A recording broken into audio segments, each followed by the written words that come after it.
Real classes में आपका स्वागत है। आज हम बात करेंगे हाइट और डिस्टेंस के क्वेश्चन पे। इसके पिछले वाले वीडियो में क्वेश्चन नंबर 8 तक बात हो चुकी है। अब बात करेंगे क्वेश्चन नंबर 9 पे। तो चलिए आइए देखते हैं क्वेश्चन नंबर 9 क्या कह रहा है। क्वेश्चन नंबर 9 कह रहा है कि the angle of elevation of the top of the building from the foot of the tower is 30 degree and the angle of elevation of the top of the tower from the foot of the building is 60 degree. If the tower is 50 metre high find the height of building. कह रहा है कि एक मीनार है और एक building है और इन दोनों की में एक का हाइट दिया है और एक का हाइट नहीं दिया है। तो इस मीनार का जो है हाइट दिया है 50 मीटर और इस भवन या बिल्डिंग का हाइट हमें बताना है और इसका एंगल ऑफ एलिवेशन 60 डिग्री है और इस भवन से जो है एंगल बन रहा है वह 30 डिग्री है और इसका नामकरण करते हैं तो ABCD हो गया। ये फिगर हमें यही जो यच है यही हमको क्या है बताना है। DC की यह है बिल्डिंग है, यह जो है मीनार है। अब इस हमें बिल्डिंग की हमें क्या है हाइट बतानी है। तो कैसे लगाएंगे इसको, चलिए देखते हैं। फिगर बन गया। जब फिगर बन गया तो सिंपल है क्वेश्चन लगाना। अब देखिए, अब ट्रायंगल ABC में देखेंगे कि tan theta is equal to AB/BC और थीटा की वैल्यू लिखा गया है 60 डिग्री। तो AB की वैल्यू लिखा है 50 और BC की वैल्यू ही हमें फाइंड करनी है। तो tan 60 की वैल्यू होती है √3। अब ये √3 कैसे आएगा, जब डिग्री वैल्यू याद रहेगा तभी तो आएगा। तो इसके लिए अभी हमने एक वीडियो बनाया है, बहुत छोटा सा वीडियो है, उसको एक बार आप लोग वीडियो को देख लीजिए। उसमें बहुत ही शॉर्ट तरीके से बताया है, हैंड रूल की तरह हैंड रूल के माध्यम से बताए हैं कि कैसे निकाला जाता है किसी का वैल्यू। तो उस वीडियो को देख लेंगे तो आपको पता चल जाएगा कि कैसे वैल्यू निकाला जाता है, तुरंत पता चल जाएगा आपको। तो tan 60 की वैल्यू अब हम क्या किए, हमें याद हो तो हम लिख दिए, और आप लोग अब याद नहीं है तो याद करिए या तो वीडियो देखकर उसको सीख लीजिए कैसे निकाला जाता है, उसमें हम बता दिए हैं। तो tan 60 की वैल्यू √3 और 50 और BC है ही, तो BC √3 इज इक्वल टू 50, तो BC इज इक्वल टू 50/√3 हो गया। यह मान लीजिए क्वेश्चन नंबर 1 हो गया।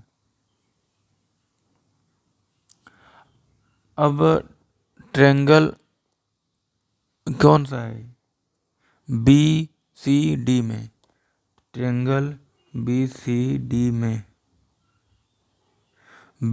में देखेंगे तो tan theta is equal to आएगा DC/BC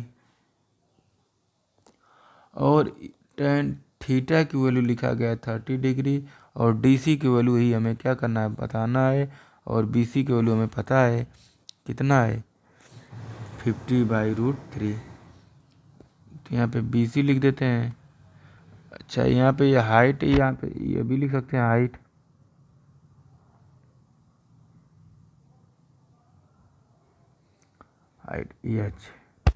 अच्छा, tan 30 की वैल्यू होता है 1/√3 इज इक्वल टू H/BC। अब इस BC का वैल्यू कितना है 50/√3। अब इसमें क्रॉस मल्टीप्लाई करेंगे तो क्या आएगा, इधर ही देख लीजिए 50/√3 इज इक्वल टू H√3।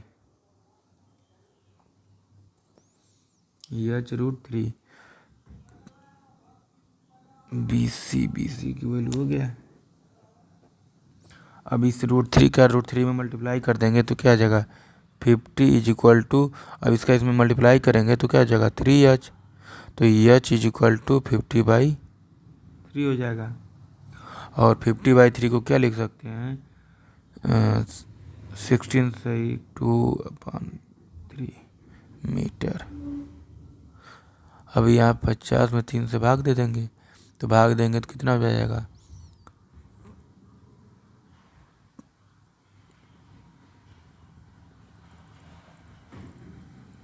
ये लिख दिए। तो ये हो गया किसका, ये हो गया बिल्डिंग की ऊंचाई, भवन की ऊंचाई हो जाएगी, यही हो जाएगा आंसर। तो यह रहा क्वेश्चन नंबर 9 का आंसर। 16 से 2/3 मीटर हो जाएगा। बस ऐसे ही लगाना है। चलिए आइए देखते हैं क्वेश्चन नंबर अगला। चलिए क्वेश्चन नंबर 10 क्या कर रहा है।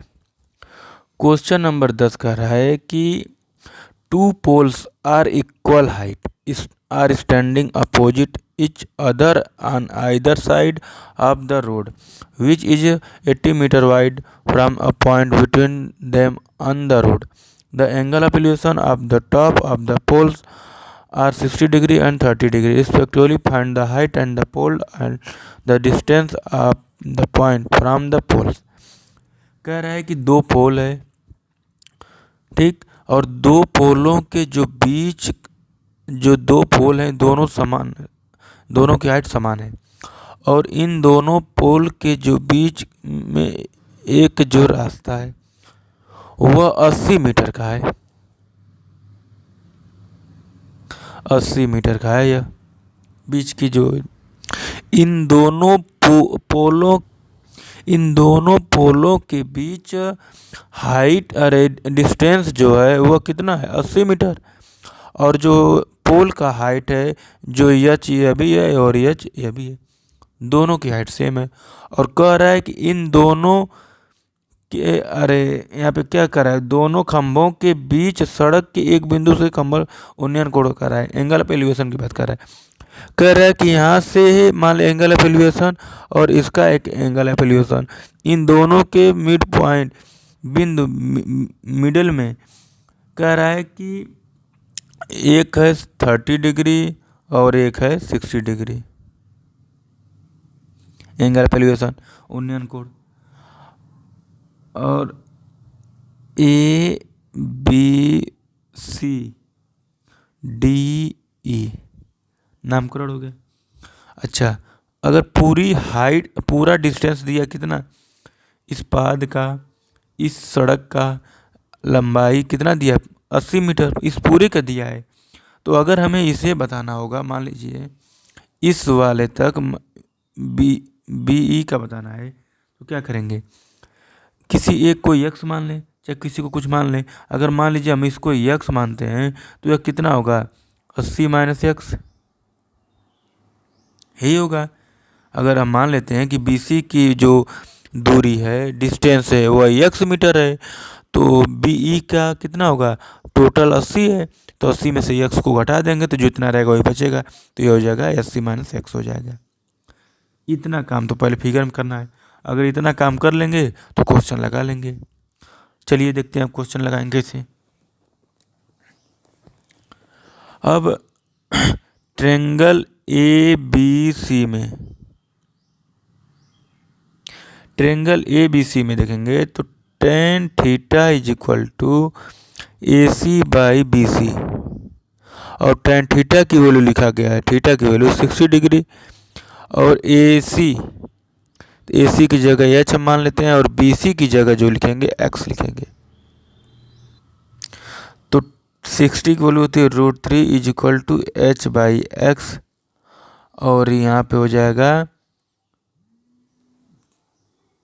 अब यहाँ से क्या करेंगे एक्स की वैल्यू पता कर लेंगे, तो x √3 is equal to h, तो x is equal to H by √3, equation number 1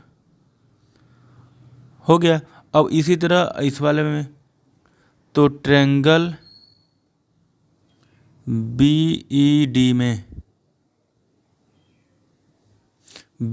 में देखेंगे तो क्या आएगा, tan theta is equal to D E upon 20 ई,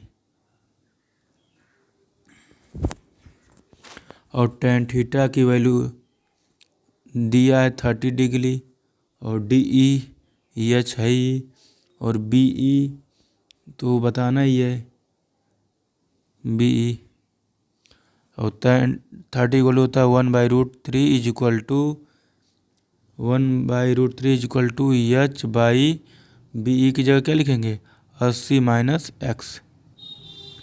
यहीं पे क्या है, यही हाइट, इसका डिस्टेंस ये 80 माइनस एक्स, तो वही 80 माइनस एक्स लिख लेंगे।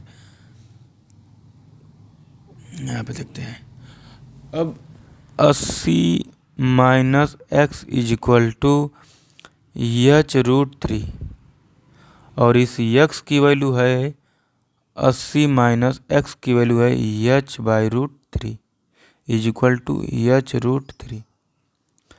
तो 80 is equal to h√3 plus h/√3, और 80 is equal to 3h plus h/√3। कहाँ से हो रहा है, अब इसमें कर क्या रहे हैं हम कि इस √3 का √3 मल्टीप्लाई कर दिए, तो √3 का √3 में जिस इस तरह मल्टीप्लाई करेंगे, 2 बार रूट है तो रूट को हटा देंगे, जो बीच में नंबर रहता है सेम रहता है उसी को लिख देंगे। तो ये √3 में √3 का जब मल्टीप्लाई करेंगे तो सिर्फ क्या आएगा 3 आएगा, तो 3h प्लस h अपान √3 करने का मतलब है कि इसमें क्या किए हैं √3 एलसीएम लिए हैं और एलसीएम लेकर सॉल्व कर दिए। अब क्या होगा 80, अब 3h और h 4h बाई √3, अब इस 4 से इसको काटेंगे तो 4 2 जा 8 20 हो गया, और h इज इक्वल टू इसका इसमें मल्टीप्लाई करेंगे तो 20√3।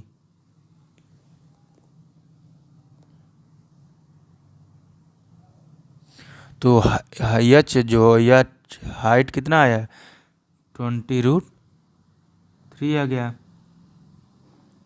ये क्या है, यह खंबे की ऊंचाई हो गई। अब क्या करना है कि अच्छा किसका पूछा था हमसे, खंबे की ऊंचाई और खंभों से बिंदु की दूरी बतानी थी। ऊंचाई तो पता चल गया कितना है खंभों की ऊंचाई, तो खंबे की ऊंचाई कितना है, इसका भी √3 और इसका भी 20√3, दोनों का हाइट सेम है तो दोनों की सेम हो ही जाएगा, तो 20√3 हो गया। अब यक्स बताना है, यक्स मतलब क्या, खंबे की दूरी। अब दूरी, तो दूरी कितना हो जाएगा चलिए देखते हैं।